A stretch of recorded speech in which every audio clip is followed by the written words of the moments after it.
Hello and welcome back to another Monster Monday, a series where I draw a creature from D&D and I talk about its lore and its history and what it's like to fight as well. These videos, as always, are based on your suggestions, which you leave for me down in the comment section below.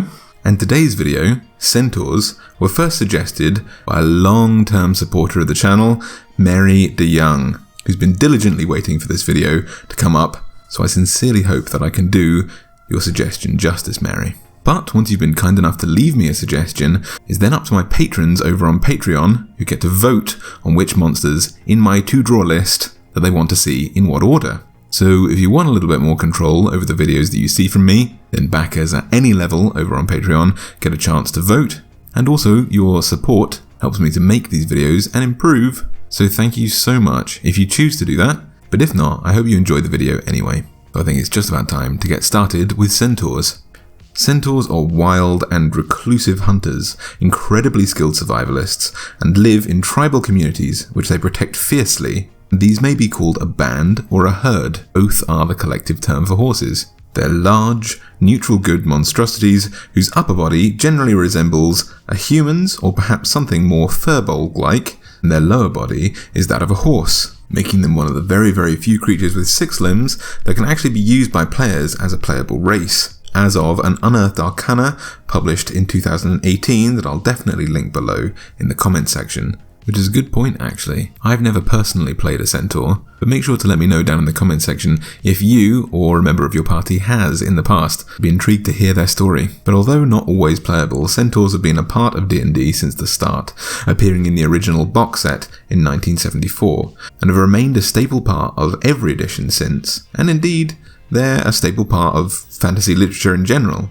even if their origins are slightly harder to pin down. Centaurs first appeared in Greek legends, and were said to roam free like wild horses in the region of Thessaly and its surrounding untamed areas. The word centaur actually means bull slayer or bull slayers, Centauros, in ancient Greek, or I suppose bull piercer is more precise. They were named after a group of legendary horse-mounted archers from a village called Nephele, who were known to be the scourge of a king named Ixion, whose bulls they slaughtered. King Ixion is said to be the potential origin for the mythological creation of centaurs also. One account says that he was tricked into sleeping with a cloud nymph, also called Nephele, in the guise of Hera, the wife of Zeus, king of all the gods. Once Zeus's suspicions of Ixion fancying his wife were confirmed, he cursed their offspring to be the first centaurs. Other accounts suggest that Ixion's son, Centaurus, admittedly a fairly ominous name if you ask me, what should follow, was in the habit of sleeping with mares, and their offspring were the wild hybrids known as centaurs. There's yet another alternative origin though, because they're said to be a tribe of centaurs native to Cyprus, who are the direct offspring of Zeus, who, we will say, erupted over the island, and centaurs sprang from the soil, where this eruption made contact with it. This is especially messed up, not just because of that mental image, but because he was trying to control himself following a rush of lust for the goddess Aphrodite, who is his daughter.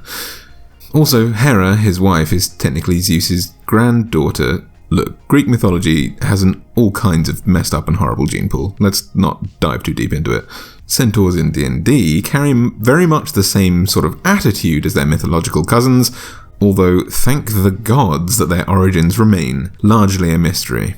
They're nomadic wanderers constantly moving in enormous herds, only dealing with outsiders extremely infrequently. They care nothing for laws and boundaries of men or dwarves, but will occasionally deal with elves, who they deem close enough to nature. Nature's hugely important to centaurs.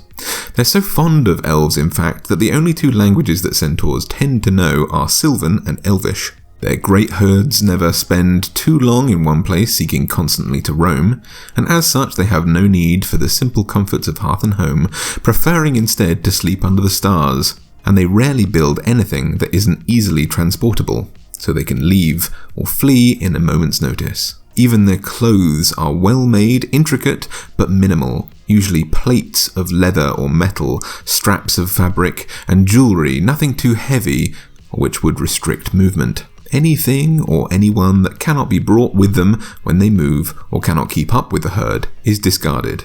This often leaves old, weak, or slower Centaur to be separated from the herd, and they're then forced to find refuge with nearby populations of other creatures, abandoned by the world that they knew and forced into a more industrial and alien one. Centaurs left to this fate are a serious boon to all adventurers and settling communities. However, a Centaur's survival and nature skills are second to none, and if they can be persuaded to aid a settlement, their prosperity in any harsh environment is almost guaranteed. I mean, provided they don't have to climb any steep surfaces.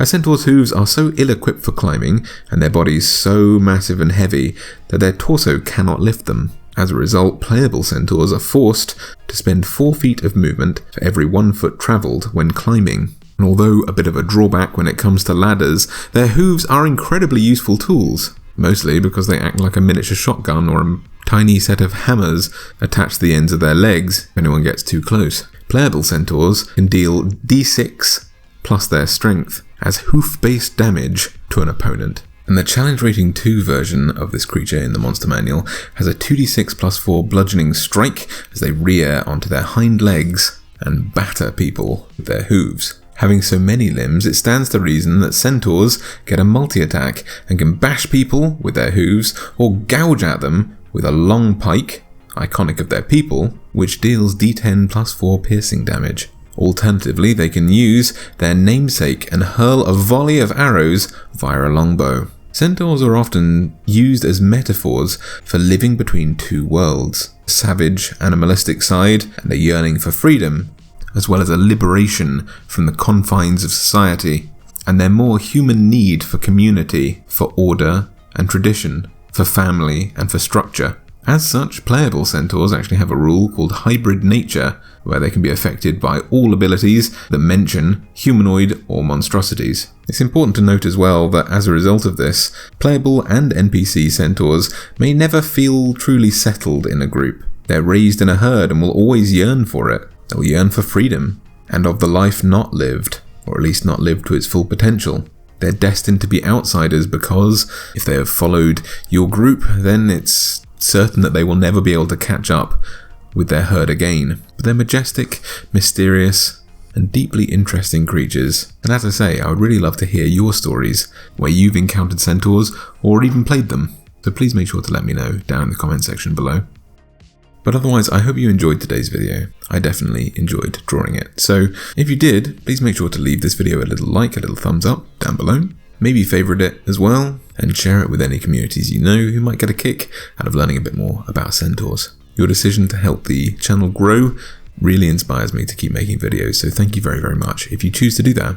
If you enjoyed this video and you want to see more like this from me, I make a video every single week, so make sure to subscribe and hit the little bell button, which should send you a notification whenever I make a video. And if you want to support the channel in a more personal way, get a chance to vote on which Monster Mondays I do next, get access to things like exclusive live streams, one-on-one chats, and to get a copy of every single drawing that I do each month. I'd urge you to head over to my Patreon page, where your support helps me to make these videos and helps us to build a little community, so thank you very much if you choose to do that. Otherwise, until next time, don't ride a Centaur. If they're separated from their herd, they've already had a hard enough life without a murder hobo on their back.